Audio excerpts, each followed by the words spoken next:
Print media నుంచి video reviews వరకు cinema industry criticism అన్నది ఏ విధంగా చేంజ్ అయింది.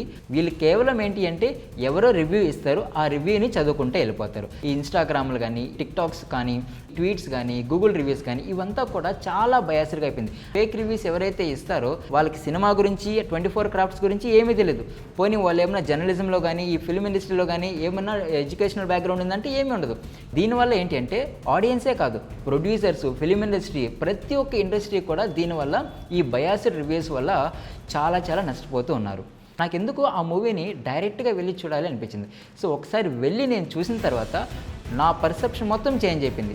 అక్కడ యూట్యూబ్ రివ్యూస్లో చెప్పింది వేరు, నేను డైరెక్ట్గా చూసిన తర్వాత నాకు అర్థమైంది వేరు. నేను ఏం చెప్తున్నానంటే యాజ్ అన్ ఆడియన్స్గా మీరు వెళ్ళి మూవీని చూడండి. అప్పుడు మీ పర్సెప్షన్ బేస్ చేసుకొని ఆ కథ మీకు ఏం చెప్తుందో మీ ఎక్స్పీరియన్సెస్ మీకు రిమైండ్ అవుతాయి. ప్రొడ్యూసర్స్ దగ్గరికి వెళ్ళేసి ఒక ప్యాకేజ్ డీల్స్ మాట్లాడతారు. సో మేము ఇన్ని రివ్యూస్ ఇస్తాము, దీనికి మాకు ఇంత పే చేయండి. నెంబర్ 1 ఫిల్మ్ స్కాలర్, అండ్ ఇంకొకరు ఎంటర్టైనర్ రివ్యూవర్స్, ఇంకొకటి ఇండస్ట్రీ కనెక్టర్ రివ్యూవర్స్, అండ్ ఫైనల్గా ఆల్గరిథం ప్లేయర్.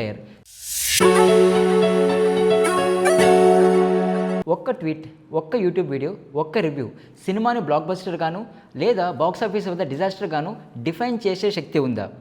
ఒకప్పుడు చూస్తే విద్యావేత్తలకి మరియు జర్నలిస్ట్కి మాత్రమే పరిమితమైన ఫిల్మ్ ఇండస్ట్రీ క్రిటిసిజం అన్నది ఇప్పుడు చాలా చేంజెస్ అయింది. ఇది కేవలం నాలెడ్జ్ పరంగా మాత్రమే కాదు, ఇది మనం సినిమాని ఏ విధంగా చూస్తున్నాం, ఎలా వాల్యూ చేస్తున్నాం, ఎలా డిస్కస్ చేస్తున్నాం అనే ఫండమెంటల్ థింగ్స్ని మార్చేసింది. ప్రింట్ మీడియా నుంచి వీడియో రివ్యూస్ వరకు సినిమా ఇండస్ట్రీ క్రిటిసిజం అన్నది ఏ విధంగా చేంజ్ అయింది, అండ్ పెయిడ్ రివ్యూస్ వీళ్ళ వెనకాల ఉన్న స్ట్రాటజీసు, ఈ బ్లాక్మెయిల్ కాన్సెప్ట్ ఏంటి, అండ్ ప్రజెంట్ ఉన్న YouTube video influencers, digital influencers and traditional gate కీపర్స్కి ఉన్న క్రెడిబిలిటీ అండ్ ట్రాన్స్పరెన్సీ డిఫరెన్స్ ఏంటి? ఈ సినిమా రివ్యూవర్లు నిజంగా నిజాయితీ గల విమర్శకులా లేదా మన మైండ్స్తో ఆడుకునే ఇన్ఫ్లుయెన్సర్సా? ఇటువంటి ఇంట్రెస్టింగ్ విషయాలన్నీ కూడా ఈ వీడియోలో మీకు క్లియర్ కట్గా ఎక్స్ప్లెయిన్ చేస్తాను. Hello everyone, welcome to Harikatha times. Present ఈ సిచ్యువేషన్ అర్థం చేసుకోవాలంటే ఈ సినిమా క్రిటిక్స్ అన్నది డెమోక్రటైజేషన్ నుంచి కమర్షియలైజేషన్కి ఏ విధంగా మారిందో అన్న విషయం తెలుసుకోవాలి. మనం ఈ రివ్యూవర్స్ క్రిటిసిజం యొక్క కాన్సెప్ట్ని 3 ఎరాస్గా మనం చూసుకుందాం. ఒకటి గోల్డెన్ ఎరా, ఇంకొకటి టెలివిజన్ ఎరా, ఇంకొకటి వచ్చి digital era. First of all golden era టైంలో ఏ విధంగా ఉందో చూద్దాం. ఈ గోల్డెన్ ఎరా అనేది టిపికల్గా 1950s నుంచి 1980s పీరియడ్ వరకు ఉంటుంది. సో ఇక్కడ ఏంటి అంటే పెద్ద న్యూస్ పేపర్స్, మ్యాగజైన్స్లో ఎడిటర్స్గా పనిచేస్తూ ఉంటారు క్రిటిక్స్. వీళ్ళకి ప్రాపర్ అకాడమిక్ బ్యాక్గ్రౌండ్ ఉంటుంది అండ్ ఎడ్యుకేషనల్ బ్యాక్గ్రౌండ్ కూడా ఉంటుంది. లైక్ జర్నలిజంలో పీహెచ్డీలు చేయడం కానీ, జర్నలిజంలో పీజీలు చేయడం కానీ, అండ్ సినిమా ఇండస్ట్రీకి సంబంధించి 24 క్రాఫ్ట్స్ ఏవైతే ఉంటే వాటిలో ఒక మంచి అనుభవం ఉండడం కానీ, సో ఇలా ఉంటుందన్నమాట. సో కాబట్టి ఎప్పుడైతే మూవీ రిలీజ్ అవుతుందో వీళ్ళు మేజర్గా మూవీ యొక్క స్క్రీన్ ప్లే ఏ విధంగా ఉంది, రైటింగ్ ఏ విధంగా ఉంది, సినిమాటోగ్రఫీ ఏ విధంగా ఉంది, అండ్ ఇటువంటి విషయాల మీద బాగా విశ్లేషించి రివ్యూ అనేది రాస్తారు. అండ్ వీళ్ళ యొక్క రివ్యూ అనేది చాలా జెన్యూన్గా ఉంటుంది. ఎందుకు అంటే వీళ్ళు ఆడియన్స్ని దృష్టిలో పెట్టుకొని రైటింగ్స్ రాయరు, అంటే రివ్యూస్ ఇవ్వరు. కేవలం మూవీ యొక్క పరిస్థితిని బేస్ చేసుకొని అండ్ మూవీ యొక్క విధానాన్ని బేస్ చేసుకొని రివ్యూ ఇస్తూ ఉంటారు. ఎందుకు? వీళ్ళకి శాలరీస్ ఇచ్చేది ఎవరు? ఆ పబ్లికేషన్ ఇస్తుంది. కాబట్టి వీళ్ళు చాలా జెన్యూన్గా ఉంటారు. ఇలా ఉండేది. అండ్ నెక్స్ట్ టెలివిజన్ ఎరాకి వచ్చాం. టెలివిజన్ ఎరా వచ్చేటప్పటికి ఈ యొక్క రివ్యూవర్స్ అనేది కొంచెం డైల్యూట్ అవుతూ వచ్చింది. ఏ విధంగా? వీళ్ళకి ప్రాపర్ అకాడమిక్ బ్యాక్గ్రౌండ్ ఉంటుంది, కానీ ప్రాపర్గా ఎడ్యుకేషనల్ బ్యాక్గ్రౌండ్ ఉండదు, సినిమా మీద అంత పట్టు ఉండదు. సో ఇది ఎలా ఉంటుందంటే స్క్రిప్ట్ ఒకరిది ఉంటుంది అండ్ ప్రజెంటింగ్ చేసేది ఒకరు ఉంటారు. సో ఎవరో రివ్యూ ఇస్తారు, ఆ రివ్యూని వీళ్ళు చదువుకుంటూ వెళ్ళిపోతూ ఉంటారు అనమాట. సో సినిమా రిలీజ్ అయితే వీళ్ళు ప్రత్యక్షంగా వెళ్ళి ఆ మూవీని చూసి ఇందులో ఏం పాజిటివ్స్ ఉన్నాయి, ఏం నెగిటివ్స్ ఉన్నాయో అవన్నీ వీళ్ళు నోట్ చేసుకొని డైరెక్ట్గా చెప్పరు.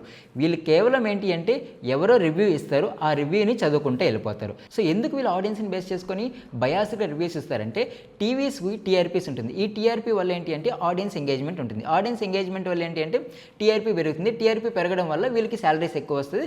సో అలా పాపులారిటీ అవుతారు. కాబట్టి ఈ టెలివిజన్ ఎరా వచ్చేటప్పటికి కొంచెం బయాస్డ్గా వచ్చింది. బట్ టిల్ నౌ ఇప్పటికీ కూడా కొంచెం జెన్యూన్గానే ఉంది, కానీ కొంచెం డైల్యూట్ అయితే అయింది. అండ్ ప్రజెంట్ ఉన్న డిజిటల్ ఎరా, ఎప్పుడైతే డిజిటల్ రెవల్యూషన్ స్టార్ట్ అయిందో ఇంటర్నెట్ ఉన్న ప్రతి ఒక్కరు కూడా రివ్యూ చేయడం స్టార్ట్ చేశారు. సో ఇది కొంచెం పాజిటివ్గానే ఉంది, కొంచెం నెగిటివ్గానే ఉంది. అండ్ పాజిటివ్ కంటే కూడా నెగిటివిటీ ఎక్కువైపోయింది అనమాట.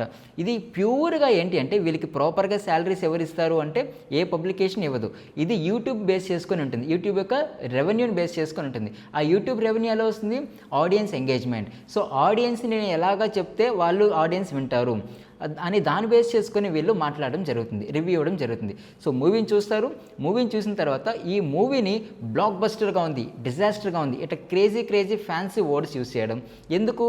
దీనివల్ల ఆడియన్స్ చూస్తారు, వీళ్ళని చూసి కొంచెం ఇన్ఫ్లుయెన్స్ అవుతారు. ఈ ఇన్ఫ్లుయెన్స్ అవ్వడం వల్ల వీళ్ళకి ఎక్కువ మనీ అనేది వ్యూస్ వస్తాయి. ఈ వీళ్ళ వ్యూస్ రావడం వల్ల మనీ అనేది వీళ్ళకి జనరేట్ అవుతుంది. ఇలా జనరేట్ అవ్వడం వల్ల వీళ్ళు దాన్ని బేస్ చేసుకొని సర్వే అవ్వడం జరుగుతుంది. కాబట్టి ఈ డిజిటల్ ఎరాలో వచ్చేటప్పటికి ఈ ఇన్స్టాగ్రామ్లు కానీ, టిక్టాక్స్ కానీ, ట్వీట్స్ కానీ, గూగుల్ రివ్యూస్ కానీ ఇవంతా కూడా చాలా బయాస్డ్గా అయిపోయింది. ఇక్కడ అందరూ కూడా ఫేక్ రివ్యూస్ ఇస్తారని చెప్పట్లేదు, కొంతమంది జెన్యూన్ రివ్యూస్ ఉన్నారు. కానీ మనకు తెలుసు కదా, నిజం అనేది గడప దాటేలోపు అబద్ధం ప్రపంచాన్ని చుట్టుకొని వచ్చేస్తుంది. సో అదేవిధంగా ఈ ఫేక్ రివ్యూస్ ఎవరైతే ఇస్తారో వాళ్ళకి సినిమా గురించి, 24 క్రాఫ్ట్స్ గురించి ఏమీ తెలియదు.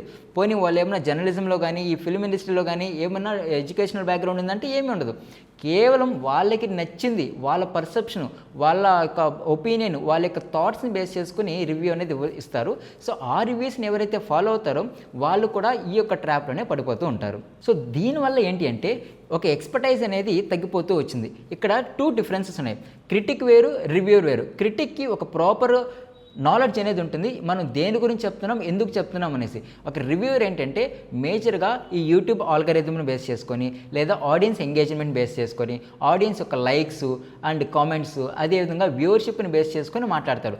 మనం మంచి మాట్లాడుతున్నామా, చెడు మాట్లాడుతున్నామా అంతా అనవసరం, ఆడియన్స్ చూస్తున్నారా లేదా, దీన్ని బేస్ చేసుకుని రివ్యూ ఇవ్వడం జరుగుతుంది. దీనివల్ల ఏంటి అంటే ఆడియన్సే కాదు, ప్రొడ్యూసర్స్, ఫిలిం ఇండస్ట్రీ, ప్రతి ఒక్క ఇండస్ట్రీ కూడా దీనివల్ల ఈ బయాస్డ్ రివ్యూస్ వల్ల చాలా నష్టపోతూ ఉన్నారు. అండ్ దీనికి ఒక బెస్ట్ ఎగ్జాంపుల్ చూసుకున్నట్లయితే నేనే ఉన్నాను. నేను రీసెంట్గా ఒక మూవీకి వెళ్దాం అనుకున్నాను. సో వెళ్ళే ముందు ఏంటి అంటే ఒక రివ్యూ చూసాను అనమాట, యూట్యూబ్లో చూశాను. యూట్యూబ్ ఓపెన్ చేసిన వెంటనే రివ్యూస్ అనేది వచ్చాయి. ఆ రివ్యూస్ చూస్తే ఓకే, చాలా నెగిటివిటీ అనేది ఉంది రివ్యూలో. నేనేమనుకున్నాను, సరేలే ఇంక ఓటీటీలో వచ్చినప్పుడు చూద్దాంలే అనుకున్నాను. బట్ నాకెందుకు ఆ మూవీని డైరెక్ట్గా వెళ్ళి చూడాలి అనిపించింది. సో ఒకసారి వెళ్ళి నేను చూసిన తర్వాత నా పర్సెప్షన్ మొత్తం చేంజ్ అయిపోయింది. అక్కడ యూట్యూబ్ రివ్యూస్లో చెప్పింది వేరు, నేను డైరెక్ట్గా చూసిన తర్వాత నాకు అర్థమైంది వేరు. నాకు చాలా రిఫ్రెష్మెంట్గా అనిపించింది, కొంచెం మోటివేషనల్గా కూడా అనిపించింది ఆ మూవీ చూసిన తర్వాత. సో నేను అప్పుడు డిసైడ్ అయ్యాను అనమాట, ఏమని, ఈ యూట్యూబ్లో రివ్యూస్ ఇచ్చే వాళ్ళందరూ కూడా కేవలం ఆడియన్స్ ఏదో ఫ్యాన్సీ థంబ్నెయిల్స్ పెట్టడం వల్ల వచ్చి చూస్తున్నారు, కానీ వాళ్ళు ప్రాపర్గా జెన్యూన్గా రివ్యూస్ ఇవ్వడం లేదు అనేసి నాకు ఒక విషయం అయితే అర్థమైంది. And here I'm saying not every one are giving fake reviews, few people are giving genuine reviews and few are giving fake reviews. నేను ఏం చెప్తున్నానంటే యాజ్ అన్ ఆడియన్స్గా మీరు వెళ్ళి మూవీని చూడండి. అప్పుడు మీ పర్సెప్షన్ బేస్ చేసుకొని ఆ కథ మీకు ఏం చెప్తుందో మీ ఎక్స్పీరియన్సెస్ మీకు రిమైండ్ అవుతాయి. So that is the main reason behind the movie. So ఈ రివ్యూస్కి సంబంధించి ఇంకొక విషయం కూడా ఉంది, అదే రేట్ కార్డ్ డిప్లొమసీ అంటారు. ఇది ఏంటి అంటే ఈ మూవీస్కి రేటింగ్స్ ఇవ్వడం అనమాట. సో ఇప్పుడు ఒకవేళ ఫేమస్ ఇన్ఫ్లుయెన్సర్ అయ్యారనుకోండి, అంటే వాళ్ళ యొక్క ఫాలోవర్స్ ఎక్కువ ఉన్నారనుకోండి, ఒక ట్వీట్కి 15,000 నుంచి 60,000 రూపీస్ వరకు ఛార్జ్ చేస్తారు. అండ్ లైవ్ ట్వీట్ చేయాలి అనుకోండి, సో దానికి ఎక్స్ట్రా మనీ ఇస్తారు. సో కొన్నిసార్లు ఏమంటే కొన్ని సిండికేట్ లాగా తయారవుతారు. వీళ్ళు ఆ ప్రొడ్యూసర్స్ దగ్గరికి వెళ్ళేసి ఒక ప్యాకేజ్ డీల్స్ మాట్లాడతారు. సో మేము ఇన్ని రివ్యూస్ ఇస్తాము, దీనికి మాకు ఇంత పే చేయండి. ఒక బెస్ట్ ఎగ్జాంపుల్ చెప్తాను చూడండి. దీనికి సంబంధించి మనకి ఫేమస్ బుకింగ్ సైట్స్ ఉన్నాయి, లైక్ బుక్ మై షో కానీ, డిస్ట్రిక్ట్ యాప్ కానీ, ఇలా చాలా వెబ్సైట్స్ ఉన్నాయన్నమాట మనకి. అందులో ఏంటి అంటే మనం టికెట్స్ బుక్ చేసుకుంటాము అండ్ వెళ్తూ ఉంటాం. ఫేమస్ ప్రొడ్యూసర్ అయిన నాగవంశీ గారు ఏం చెప్పారంటే ఈ బుక్ మై షో యొక్క రేటింగ్స్ అనేది ఒక పెద్ద బ్లాక్మెయిలింగ్ థింగ్, ఒక పెద్ద స్ట్రాటజీతో జరుగుతుంది అని చెప్పారు. అది ఎలా వివరించారంటే ఆయన, సో ఈ బుక్ మై షో ఎప్పుడైతే మూవీ రిలీజ్ అవుతుందో ఈ బుక్ మై షోకి సంబంధించిన టీము ప్రొడ్యూసర్ దగ్గరికి వెళ్తారు. వెళ్ళిన తర్వాత ఇక్కడ కొన్ని ప్యాకేజెస్ వాళ్ళకి ఇస్తారనమాట. అది ఏంటి అంటే silver package, golden package, diamond package ఇలా ఉంటాయన్నమాట. లెట్ సే గోల్డెన్ ప్యాకేజ్ అనుకుందాం. ఈ గోల్డెన్ ప్యాకేజ్లో ఏంటంటే మూవీ రిలీజ్ అయిన తర్వాత ఫస్ట్ రోజు ఆ రోజు మొత్తం కూడా ఏంటి అంటే అవుట్ ఆఫ్ 10 ఉంటుంది స్టార్స్, అవుట్ ఆఫ్ 10 స్టార్స్లో మేము 9.5 అలా పెడతాము. మనం జనరల్గా ఏంటి అంటే ఈ book my show app open చేసి బుక్ చేసుకునేటప్పుడు రేటింగ్స్ చూస్తాం. ఏ మూవీకి అయితే ఎక్కువ రేటింగ్ ఉందో ఆ మూవీని క్లిక్ చేసుకొని వెళ్తాం, మూవీకి వెళ్ళేసి చూసుకొని వస్తాం. కానీ అక్కడ చూసేటప్పటికి డిఫరెంట్ ఉంటుంది. అండ్ దాని కింద రివ్యూస్ చూసినట్లయితే వెల్ డైరెక్షన్, సూపర్ యాక్షన్, ఇట్లా డిఫరెంట్గా ఉంటుంది. అండ్ ఆ రివ్యూస్ అన్నీ కూడా నిజమైన ఆడియన్స్ ఇస్తున్నారంటే no, only few people are giving real reviews. మిగతా అన్నీ కూడా పెయిడ్ రివ్యూస్, అన్నీ కూడా ఫేక్ రివ్యూస్. ఇది డైరెక్ట్గా నాగవంశీ గారు చెప్పిందే. సో వీళ్ళు ఈ విధంగా వస్తారనమాట, వచ్చి ప్రొడ్యూసర్కి ఈ ప్యాకేజ్ తీసుకోండి అంటారు. ఈ ప్యాకేజ్ 1 డేగా ఉంటుంది. 1 డేకి లెట్స్ సే ఒక 1 lakh rupees, 1 lakh rupees charge చేస్తారు. ఈ 1 డేలో 9.5 రేటింగ్స్ పెట్టుంటారు. అండ్ పక్క రోజు మళ్ళీ ఫోన్ చేస్తారు, ఫోన్ చేసి మళ్ళీ 1 lakh. అలా ఒకవేళ ఇవ్వకపోతే డే బై డేకి కొంచెం కొంచెం పాయింట్ తగ్గించుకుంటూ వెళ్ళిపోతారు. అది 5 పాయింట్స్ 4 పాయింట్స్ ఇలా వచ్చిందంటే మనం జనరల్గా ఏంటి ఒక 5 పాయింట్స్ వచ్చిందంటే ఓకే మూవీ అంతగా బాగాలేదేమో అందుకని రేటింగ్స్ లేవు అనేసి మనం మూవీ చూడడం. కానీ ఏంటి ఇక్కడ వీళ్ళు దీని వెనకాల చూస్తే ఈ యొక్క బిజినెస్ స్ట్రాటజీ అనేది ఉంది. ఇలా ప్రొడ్యూసర్స్ నష్టపోతున్నారు అండ్ ఆడియన్స్ కూడా మ్యానిపులేట్ అనేది జరుగుతూ ఉంది. సో ఇక్కడ మనం రివ్యూయర్ యొక్క సైకాలజీని అదేవిధంగా రివ్యూయర్ యొక్క టైప్స్ని మనం ఒకసారి గమనిద్దాం. రివ్యూయర్ని బేసిక్గా 4 టైప్స్కి కేటగరైజ్ చేద్దాం.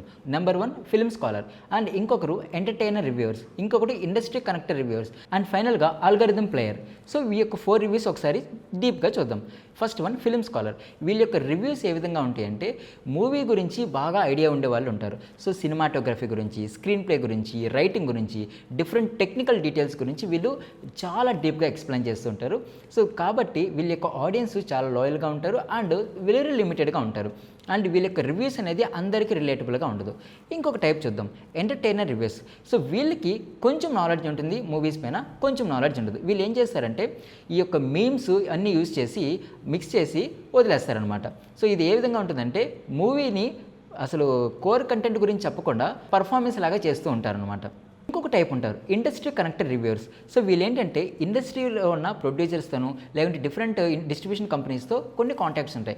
కాబట్టి వీళ్ళు ఒకవేళ నెగిటివ్గా రివ్యూ ఇస్తే మళ్ళీ మనకి అక్కడ యాక్సెసిబిలిటీ ఉండదేమో, మళ్ళీ మనకు అక్కడ పలుకుబడి ఉండదేమో అనేసి బయాస్గా ఇవ్వడం స్టార్ట్ చేస్తారు. ఒకవేళ సినిమా బాగున్నా సరే బాగలేదు అని, లేదా సినిమా లేకున్నా సరే బాగుంది అనేసి ప్రమోట్ చేయడం స్టార్ట్ చేస్తారు. అండ్ ఇంకొక ఫైనల్ టైప్ ఏంటంటే ఆల్గరిథం రివ్యూస్. వీళ్ళకి సినిమా గురించి కానీ ఏటి గురించి అవసరం లేదు, కేవలం ఆల్గరిథం ఏంటి యూట్యూబ్ ఆల్గరిథంని అర్థం చేసుకొని ఏవైతే వైరల్గా ఉన్నాయో ఆ వైరల్గా మాట్లాడడం, అదేవిధంగా ఆడియన్స్ని ఏ విధంగా ఎంగేజ్ చేయాలి, అది తప్పైనా సరే ఒప్పైనా సరే ఏ విధంగా అయినా సరే ఆడియన్స్ని ఎంగేజ్ చేయడం. సో వీళ్ళు ప్యూర్గా ఫేక్ రివ్యూస్ ఇస్తూ ఉంటారు. అండ్ ఇక్కడ అన్ఫార్చునేట్ థింగ్ ఏంటి అంటే ఎక్కువ ఫాలోవర్స్ వీళ్ళకే ఉంటున్నారు. ఇక్కడ ఒక సినిమా హిట్ అవ్వాలి అన్నా ఫ్లాప్ అవ్వాలి అన్నా సరే reviewers don't destroy films, reviewers don't save cinemas also, but they manipulate the expectation. And here expectation is everything. And ఎంతమంది ఏం చెప్పినా సరే at the end of the day word of the mouth is very important. So reviewers ఎట్లా చెప్పినా సరే audience యొక్క word of mouth వల్లే movie అనేది హిట్ అవుతూ ఉంటుంది. సో దీనికి ఎగ్జాంపుల్స్ మనం చాలా మూవీసే చూసాం. రీసెంట్గా వచ్చిన ఈ హనుమాన్ మూవీ కానీ ఇవన్నీ కూడా ఏంటి అంటే వర్డ్ ఆఫ్ మౌత్ వల్ల ఎక్కువగా పుషప్ అవ్వడం జరిగింది. సో ఇనిషియల్గా ఎటువంటి మిక్స్డ్ రివ్యూస్ వచ్చినప్పటికీ కూడా at the end of the day audience accept చేయడం వల్ల మూవీ అనేది హిట్ అవుతూ వచ్చింది. ఇనిషియల్గా ఒక మూవీ అనేది ముందరికి వెళ్ళాలి అంటే ఫస్ట్ 3 అవర్స్. అండ్ ఈ రోజు చూసుకున్నట్లయితే లైవ్లో కూడా ఏంటి అంటే సినిమా ఒక పక్క చూస్తుంటారు, ఒక పక్క లైవ్గా ఈ మూవీకి సంబంధించి రివ్యూస్ అనేది అప్డేట్ చేస్తూనే ఉంటారు. దీనివల్ల ప్రజెంట్ ఉన్న డిజిటల్ రెవల్యూషన్లో ఏంటి అంటే హ్యూమన్ యొక్క మైండ్ అనేది షార్ట్ టైంకి ఫిక్స్ అయిపోతూ వస్తుంది.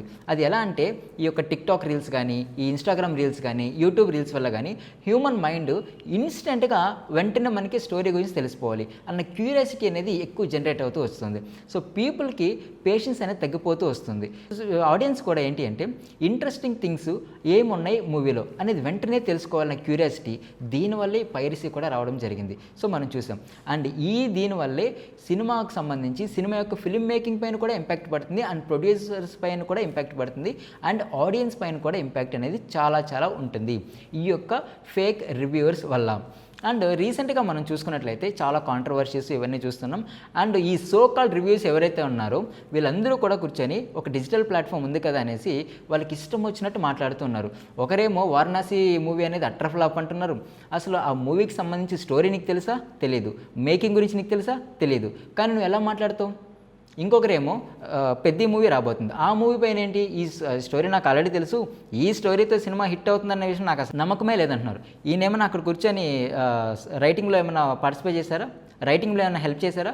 లేదు. ఆ సినిమా పైన ఏమైనా ఇతనికి ఐడియా ఉందా? లేదు. అండ్ ఇన్ని మాట్లాడుతున్నారు కదా, పోనీ వీళ్ళే ఇలా బయటకు వచ్చి ఒక సినిమా తీయచ్చు కదా, తీయరు. కానీ అందరి మీద బురద జల్లడం మాత్రం తెలుసు. ఎందుకు? వీళ్ళందరూ కూడా ఏంటి అంటే ఒక ఆల్గారిథం అనే ట్రాప్లు ఇరుక్కునేసి ఈ లైక్లు, కమెంట్లు, షేరింగ్లు అండ్ ఈ యొక్క వ్యూవర్షిప్ మీద ఆధారపడడం వల్ల ఈ టైప్ ఆఫ్ రివ్యూస్ అనేది ఇవ్వడం జరుగుతూ ఉంది. సో ఆడియన్స్కి నేను చెప్పేది ఏంటంటే ఈ డిజిటల్ యుగంలో సినిమాని విశ్లేషించడం కంటే రివ్యూని విశ్లేషించడం చాలా ముఖ్యం. సో ఫైనల్గా ఆడియన్స్కి నేను చెప్పేది ఏంటంటే watch cinema, feel cinema, judge cinema, not because someone told you but because it spoke to you. Reviews పైన ఈ వీడియో పైన ఖచ్చితంగా కమెంట్ సెక్షన్లో తెలియపరచండి. ఈ వీడియో నచ్చితే లైక్ చేయండి, షేర్ చేయండి and please do subscribe to Harikatha times. మరొక ఇంట్రెస్టింగ్ అండ్ అప్డేటెడ్ న్యూస్తో మళ్ళీ కలుద్దాం. అప్పటి వరకు నమస్కారం.